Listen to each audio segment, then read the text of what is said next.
What's up YouTube, Saf here on Super Saf TV, and in this video we're going to be looking at the key differences between the iPhone 10 and the Samsung Galaxy Note 8.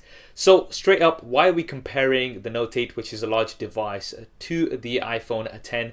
Well, these devices are the best offerings from the manufacturers, and this comparison will be the best versus the best. So let's get the size out the way straight away. The Note 8 is the larger device overall. It's almost 19 millimeters taller, but what's interesting is that it's only around 3.9 millimeters wider. Now that does come down to the curved sides of the Note 8, which we'll be talking about in a little bit, and it's also around 0.9 millimeters thicker. In terms of the weight, 21 more grams on the Note 8. And all of these reasons are because the Note 8, as expected, has a larger display, 6.3 inches versus 5.8 inches on the iPhone 10. Now, both devices have minimal bezels, which is great to see. And 2017 is definitely the year of minimal bezels.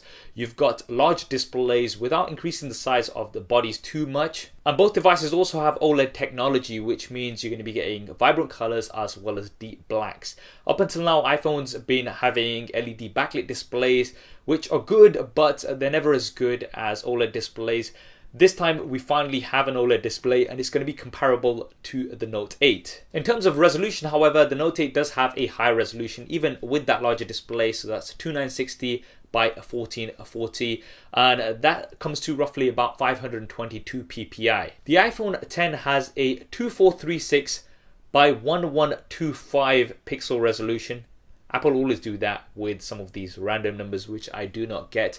And that's roughly about a 558 pixels per inch density. Now, both of these do have a very high pixel density. The Note 8 edging out here slightly. So if you do have the device up close, and if you're going to be using it for things like VR, then the Note 8 is going to be a little bit better because of the high pixel density. Now, the iPhone 10 does have 3D touch. Now, that is a pressure sensitive display, so you can press hard anywhere on the display and it's going to give you more options and things.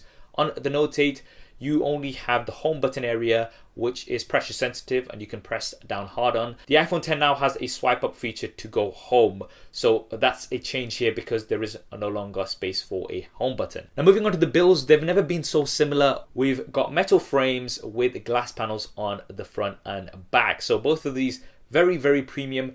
The Note 8, however, is curved from the front as well as the back, and this, as we were discussing earlier, does give it a larger display with a narrower body than you would expect for this screen size. Both of these devices have water and dust resistance, IP68 on the Note 8 and IP67 on the iPhone 10.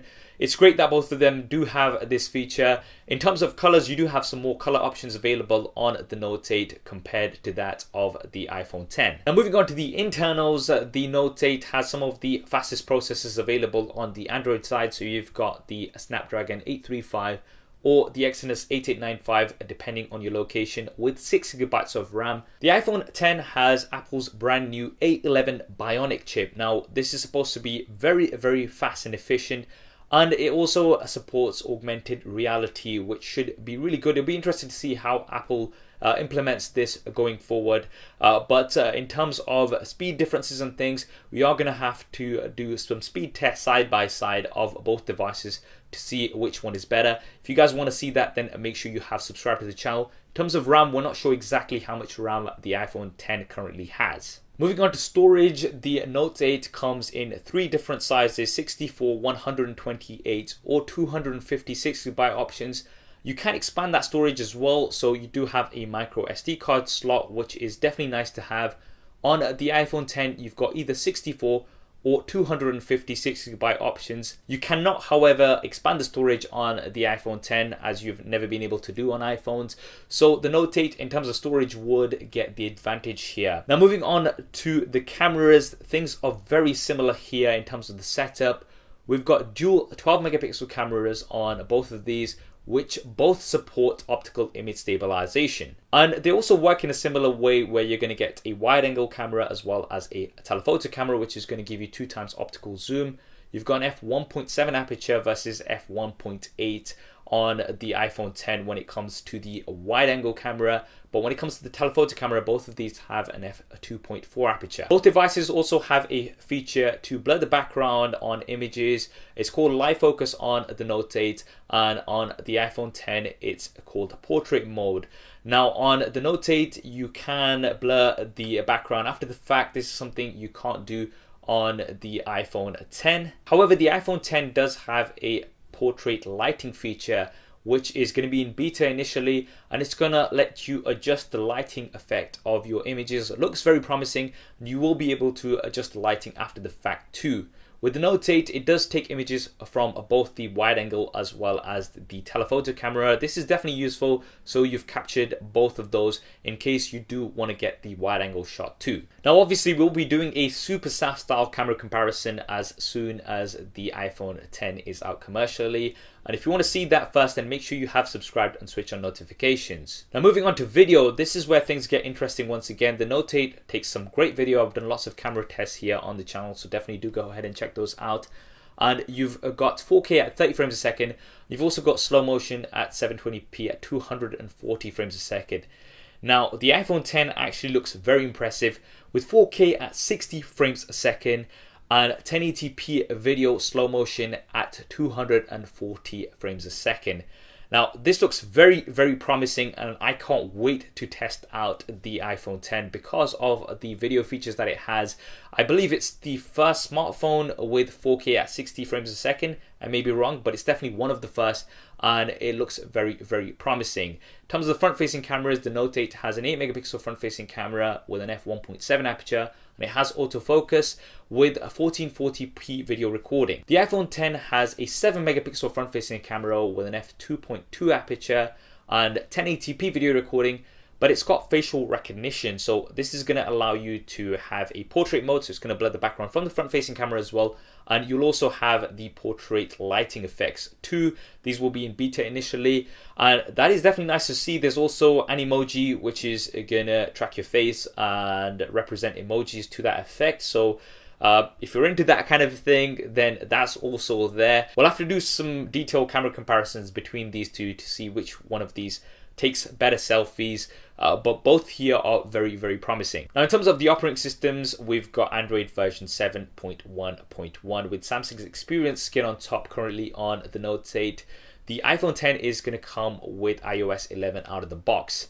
Now obviously it's Android versus iOS. A lot of it comes down to personal preference, so I'm not going to go into a battle here. Android, I find, is a little bit more flexible, and you do have some additional features with the Samsung Experience skin, such as a multi-window as well as app pair, which is going to allow you to open two apps in multi-window with just one touch. But iOS, I find, is a little bit more simple and straightforward for a lot of people, and you also get updates quicker from iOS compared to that on Android when it has a skin like the Note 8 has. This once again is going to come down to your personal preference.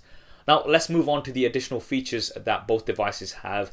In terms of unlocking the device, the Note 8 has a fingerprint scanner which is at the back. The position is slightly inconvenient, and this is something that a lot of people have discussed. But you do have an iris scanner, and you also have facial unlock, so you can point it at your face and that is going to unlock. But it's not as secure, and it can be fooled by a picture. Some people have also tried this. The iPhone 10, this time around, we have no Touch ID. So this has been removed because of the bezel-less display. A lot of people were thinking that Touch ID is going to go on the back, but this is not the case either. We now have Face ID, which is a form of 3D facial recognition. Now, what's funny is that on the actual demo, it failed, but it does look very, very promising in terms of how it's going to scan your face, and it shouldn't be fooled by a picture.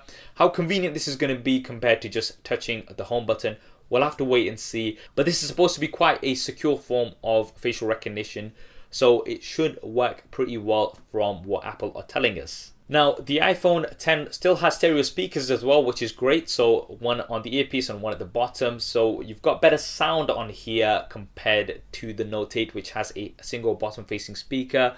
You don't have a 3.5mm headphone jack on the iPhone 10. However, this is something that you do have on the Note 8. Now, although you will get the dongle on the iPhone 10, which is going to go from Lightning to the 3.5mm, it can be inconvenient for a lot of people and just something to consider.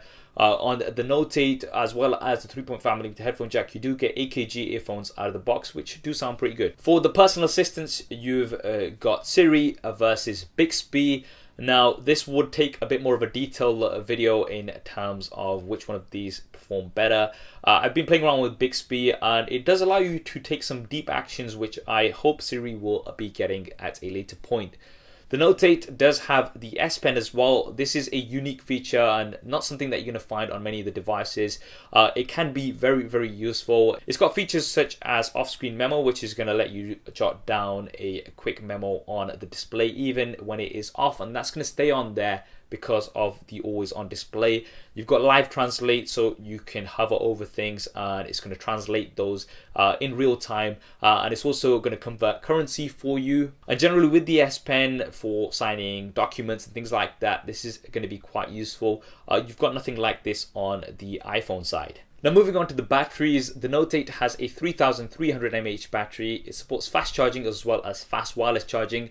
With the iPhone 10, we're not sure of the exact size of the battery as yet. Apple have said you're going to get 2 more hours of standby time on it compared to the iPhone 7. So it's difficult to say what the exact size of the battery is and how it's going to impact because of the high resolution display.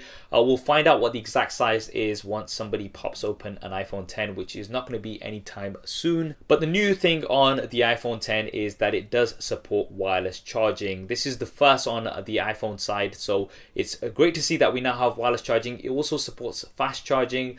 This is something that wasn't really mentioned on the keynote, but something that was briefly highlighted on the notes. What we will do is we'll do some more battery tests and things as soon as we've got the commercial version of the iPhone 10 in hand, and we'll also do some charging speed tests to see which one of these charges faster.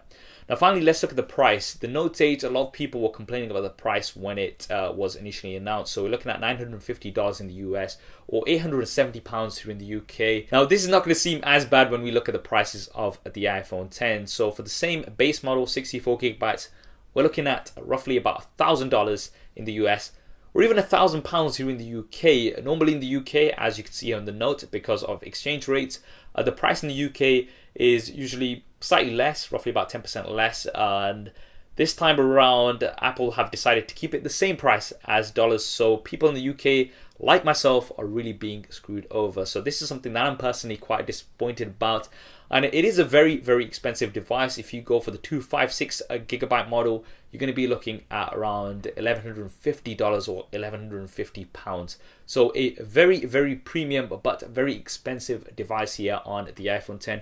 The Note 8 definitely also expensive, but it is a little bit cheaper compared to the iPhone 10. In terms of release, the Note 8 is shipping worldwide from the 15th of September. Some people have already got it. I've currently got mine.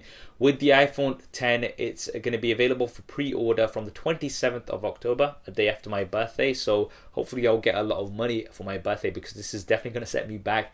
And it's going to be releasing on the 3rd of November. So those are the dates that you need to put into your diaries.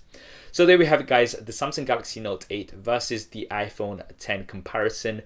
Both very premium devices with a premium price tag. What do you guys think of these devices? Which one would you go for? Definitely drop me a comment below and let me know. I hope you enjoyed this video and found it useful. If you did, then please do hit that thumbs up button for me. It really does help me out. If you haven't already, then be sure to subscribe and switch on notifications. There's plenty more content coming up on here. Thanks for watching. This is Saf on Super Saf TV. I'll see you next time.